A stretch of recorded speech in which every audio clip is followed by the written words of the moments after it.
Good morning. My name is Giulio Chinappi. I'm a political analyst and author of World Politics blog.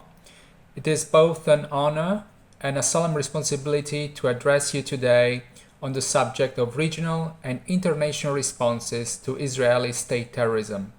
In particular, the positions of Western and Arab governments, as well as international organizations, in relation to Israeli aggression against Iran, Gaza, and Lebanon.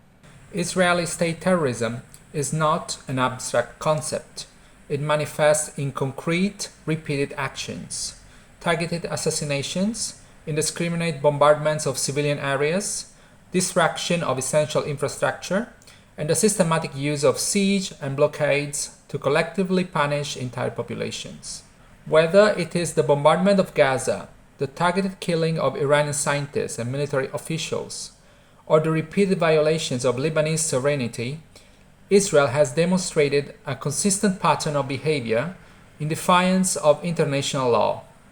What is equally telling and deeply alarming is the uneven and often hypocritical response from the international community. The governments of the so-called Western democracies have, for decades, been complicit, directly or indirectly, in enabling Israel aggression. This complicity takes many forms: diplomatic cover at the United Nations, the blocking of resolutions that seek to hold Israel accountable, and the continued supply of weapons and military technology despite overwhelming evidence of war crimes.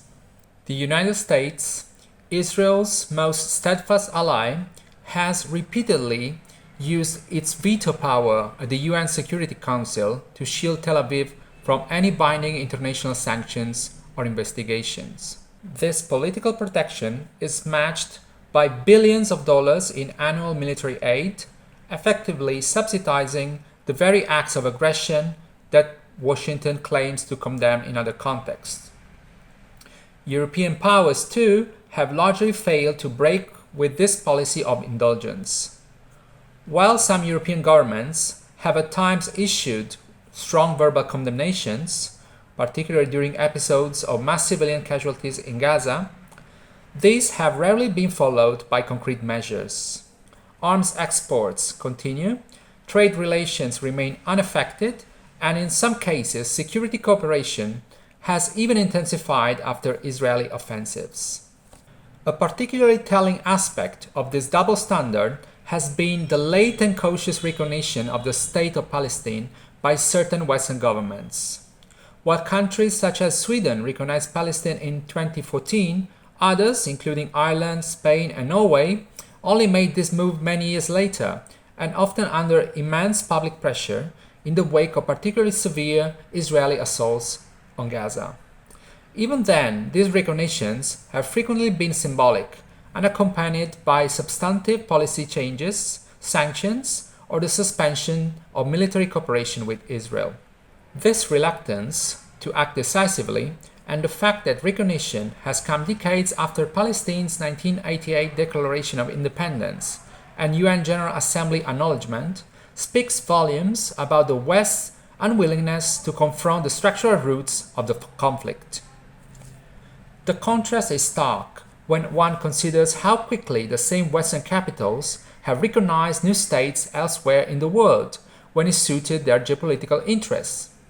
The delay in recognizing Palestine, even on a purely diplomatic level, is emblematic of a broader Western approach that privileges Israel's political and military dominance over the legitimate rights of the Palestinian people.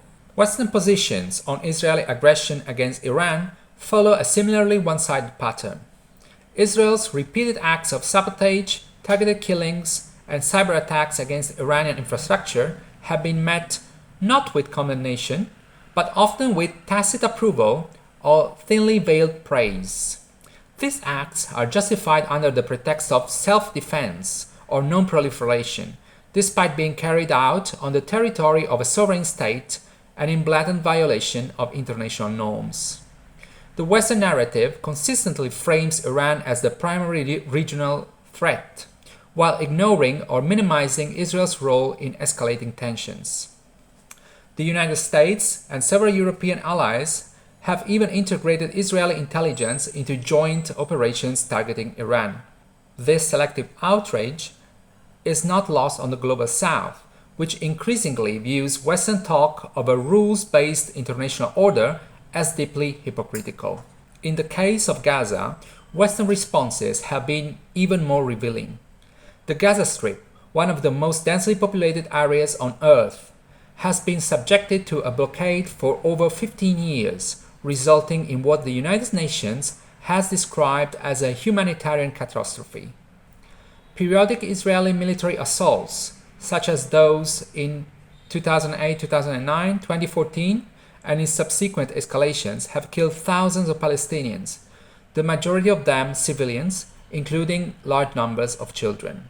Despite this, Western governments typically respond to Israeli bombardments with statements that recognize Israel's rights to self-defense, while offering only mild and carefully balanced language urging restraint or de-escalation.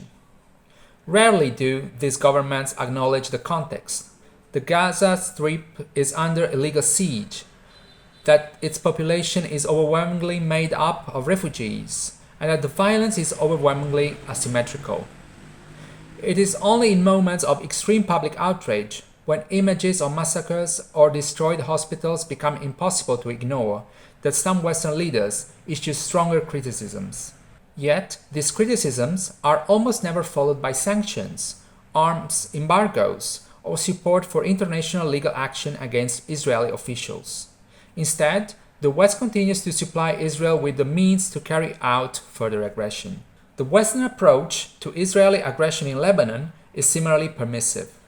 Israel's repeated violations of Lebanese airspace, including the use of Lebanese territory to launch attacks on Syria, have become so routine that they barely register in Western media. During the 2006 war, when Israeli bombardments killed over 1,000 Lebanese civilians and destroyed critical infrastructure, Western powers blocked calls for an immediate ceasefire, giving Israel more time to pursue its military objectives. Today, any cross-border tensions between Israel and Hezbollah are framed almost exclusively as the result of Iranian proxies, erasing the fact that Israel continues to violate UN resolutions regarding its withdrawal from Lebanese territory and maintains a posture of constant military threat against its northern neighbor. Arab governments, for their part, have shown a divided and often inconsistent response to Israeli state terrorism. On paper, the Arab League has repeatedly condemned Israeli actions and expressed solidarity with Palestine, Iran, and Lebanon. In practice, however, the responses have varied widely, ranging from genuine diplomatic and economic support for the victims of aggression to tacit or open normalization of relations with Israel. Some states, such as Algeria, have maintained a consistent policy of non-recognition and strong political opposition to Israeli policies, supporting international legal action and refusing normalization. Others, however, have entered into agreements under the so-called Abraham Accords or similar arrangements, effectively prioritizing strategic and economic interests over solidarity with Palestine or opposition to Israeli aggression. This normalization trend has weakened collective Arab leverage, fragmented the regional front against Israeli actions, and emboldened Tel Aviv to pursue its aggressive policies with even greater impunity. The muted responses of certain Arab capitals to Israeli attacks on Gaza and Lebanon have not gone unnoticed by their own populations, many of whom continue to express overwhelming support for the Palestinian cause. International organizations, particularly the United Nations, have produced an extensive record documenting Israeli violation of international law. UN bodies, human rights rapporteurs, and independent commissions of inquiry have repeatedly found evidence of war crimes and crimes against humanity in Israeli military operations.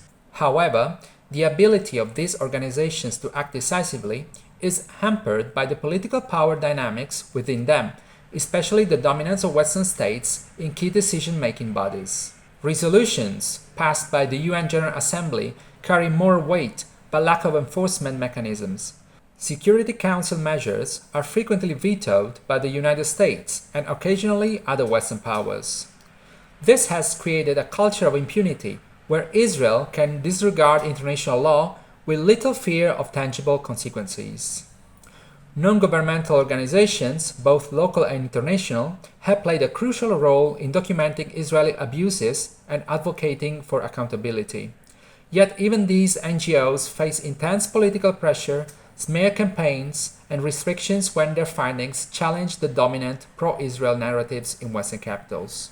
In conclusion, the regional and international responses to Israeli state terrorism against Iran, Gaza, and Lebanon reveal a deep crisis in the international system. Western governments provide diplomatic cover and military support. Certain Arab governments engage in normalization that undermines regional solidarity, and international organizations remain constrained by political pressures. If we are to see genuine accountability, there must be a fundamental shift in this dynamic, one that prioritizes the rights of victims over the geopolitical interests of powerful states. Recognition of Palestine, while necessary, must be accompanied by concrete measures, sanctions, arms embargoes, and the pursuit of legal actions against perpetrators of war crimes. Only then can we begin to dismantle the culture of impunity that sustains Israeli state terrorism, and only then can we lay the foundations for a just and lasting peace in the region.